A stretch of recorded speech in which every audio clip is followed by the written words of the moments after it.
Hello dear students, అందరికీ నమస్కారం. Welcome back to our channel.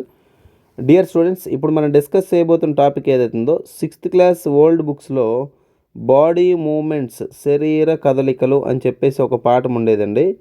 So ఆ పాఠంలో ఈ టాపిక్ మెన్షన్ చేశాడు కొద్ది మొత్తంలో. అదేవిధంగా మనకి ఏంటంటే ఇంటర్మీడియట్లో కూడా ఈ టాపిక్ అనేది మెన్షన్ చేస్తాడు. అండ్ చాలా ఎగ్జామ్స్లో ఓకేనా, ముఖ్యంగా మనం ప్రిపేర్ అవుతున్నటువంటి ఎగ్జామ్లో ప్రశ్నలు అనేవి రిపీటెడ్గా కనబడ్డాయి అన్నమాట. సో వాటిని దృష్టిలో పెట్టుకుని టాపిక్ డిస్కస్ చేద్దాం, ఓకేనా. సో ఇప్పుడు ఏంటంటే ఈ టాపిక్ పేరు ఏంటంటే ఎముకలు ఏవైతే ఉన్నాయో ఓకేనా, ఎముకల విరుపులు. ఓకేనా, ఎముకల విరుపులు అంటారు. అంటే ఏం లేదండి, ఎముకల విరుపులు మరియు వాటి యొక్క రకాలు. అంటే కరెక్ట్గా చెప్పాలంటే టైప్స్ ఆఫ్ ఫ్రాక్చర్స్ అని చెప్పి పిలుస్తారు. ఓకేనా, టైప్స్ ఆఫ్ బోన్ ఫ్రాక్చర్స్. ఓకేనా, కొంచెం జాగ్రత్తగా వినాల్సి ఉందండి. మ్యాచ్ ద ఫాలోయింగ్లో కానీ లేకపోతే ఇతర సందర్భాల్లో క్వశ్చన్స్ అడిగే అవకాశం ఎక్కువ ఉంది. సో కేర్ఫుల్గా డయాగ్రామ్ని దృష్టిలో పెట్టుకొని జాగ్రత్తగా వినడానికి ప్రయత్నించండి. ఓకే, డయాగ్రాము అనేది మీకు కాస్త ప్రిపేర్ అయ్యేటప్పుడు ఈజీగా పిక్చరైజేషన్ అనేది మీకు ఉంటుంది కాబట్టి ఈజీగా అర్థమవుతుంది అనుకుంటున్నాను. ఓకేనా, అయితే ఎముకలు అనేవి సాధారణంగా మీ అందరికీ తెలిసిందే. ఎముకలు అనేవి ఏవైతే ఉన్నాయో వయసుతో సంబంధం లేకుండా వివిధ రకాల కారణాల వలన విరిగిపోయే అవకాశం ఉంది. ఉదాహరణగా ప్రమాదాలు, భారతదేశంలో ఎక్కువ ప్రమాదాలు కనబడుతూ ఉంటాయి. అదేవిధంగా వృత్తిరీత్యా చేసే వృత్తి ఏదైతే ఉందో ఈ వృత్తిరీత్యా ఏదో ఒక పర్పస్లో ప్రమాదం జరిగి ఆ పర్పస్తో ప్రమాదం జరిగి మొత్తానికి ఎముకలను విరగడం మనం చూస్తాం. ఓకేనా, అయితే ఇలాంటి ఎముకలు విరుపులు అనేవి ఏవైతే ఉన్నాయో చాలా రకాలు ఉంటాయి. ప్రధానంగా మనం ఒక 6 రకాల ప్రమాదాల గురించి, 6 రకాల ఎముకల విరుపుల గురించి మనం ఈరోజు ఈ వీడియోలో డిస్కస్ చేసే ప్రయత్నం చేద్దాం. ఓకేనా, రైట్. అయితే ఇప్పుడు ఒక్కొక్కటిగా తెలుసుకుంటే మొదటి రకమైనటువంటి ఫ్రాక్చర్ ఏంటి? ఓకేనా, సో మొదటి రకమైనటువంటి ఫ్రాక్చర్ అంటే ఒకసారి డిస్కస్ చేద్దాం. మొదటిది ఏంటంటే ఎముకల సామాన్య విరుపు. ఓకేనా, ఎముకల సామాన్య విరుపు. ఓకేనా, సామాన్య విరుపు అంటే ఏంటి సార్? ఇక్కడ ఇంగ్లీష్లో ఒకసారి డిస్కస్ చేద్దాం. ఓకేనా, ఇంగ్లీష్లో సింపుల్ ఫ్రాక్చర్ అని చెప్పి అంటారండి. ఏమని పిలుస్తారమ్మా? Simple fracture. ఓకేనా సార్, సింపుల్ ఫ్రాక్చర్ అంటే ఏంటి? ఇక్కడ మనకి ఈ సింపుల్ ఫ్రాక్చర్ అంటే ఏంటంటే సాధారణంగా దీన్ని మనం క్లోజ్డ్ ఫ్రాక్చర్ అని కూడా పిలుస్తాం. ఓకేనా, అంటే మూసివేయబడిన విరుపు అని చెప్పి కూడా మనం పిలుస్తాం. ఏమని పిలుస్తామండి? మూసివేయబడిన విరుపు. ఓకేనా, సో క్లోజ్డ్ ఫ్రాక్చర్ అని చెప్పి మనం పిలుస్తాం. ఇక్కడ ఈ ఈ రకానికి చెందినటువంటి విరుపులో ఏంటంటే కేవలం ప్రమాదంలో, ఓకేనా, కేవలం ప్రమాదంలో ఎముక మాత్రమే విరిగిపోవడం అనమాట. ఇక చూసారు ఇక్కడ కేవలం ప్రమాదంలో ఎముక మాత్రమే విరిగిపోవడం ఏదైతే ఉందో దీన్ని ఏంటంటే సింపుల్ ఫ్రాక్చర్ కింద మనం పరిగణించాలండి.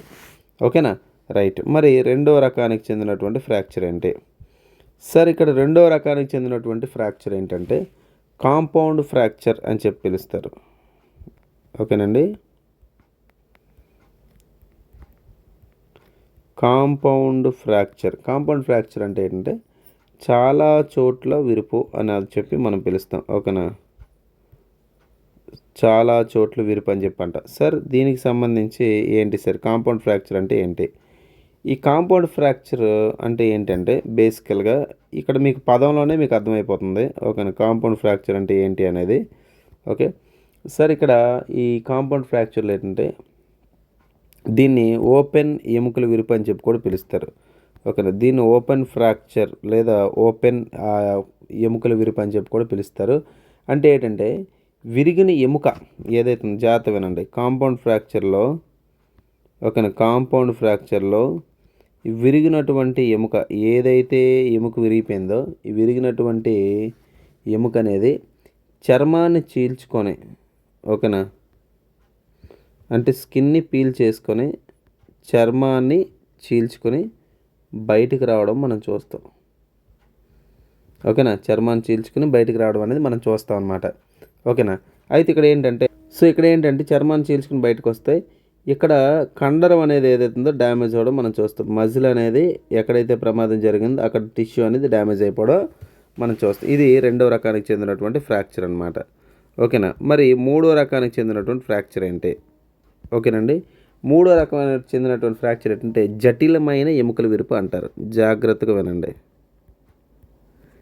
జటిలమైన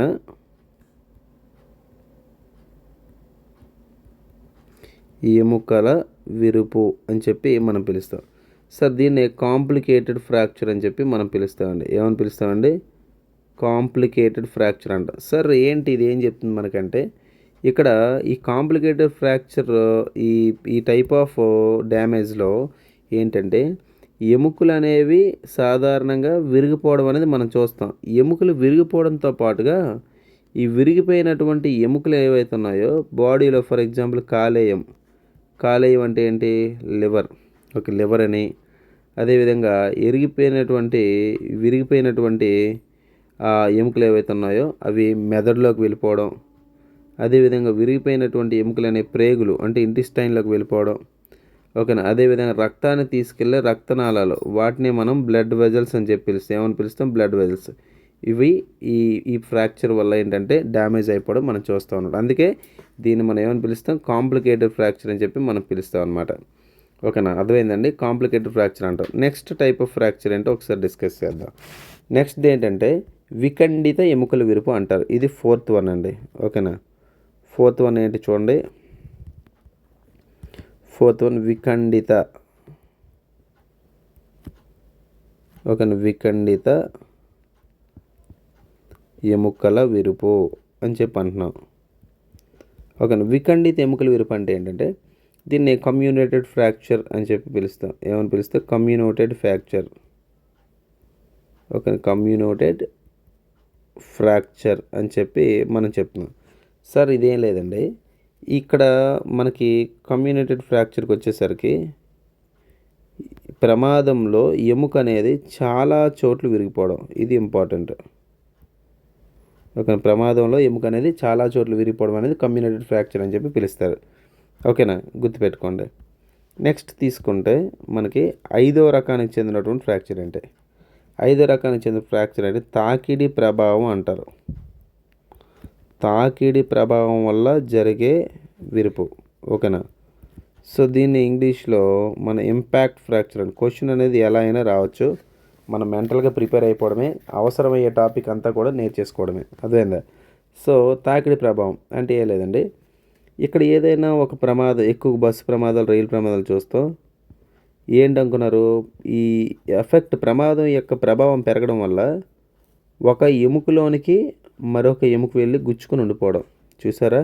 ఒక ఎముకలోనికి మరొక ఎముక వెళ్ళి ఉండిపోవడం అనమాట. సో దాన్ని తాకిడి ప్రభావం లేదా ఇంపాక్ట్ టైప్ ఆఫ్ ఫ్రాక్చర్ అని చెప్పి మనం చెప్తామండి. అండ్ నెక్స్ట్ వన్ ఏంటి చూద్దామా.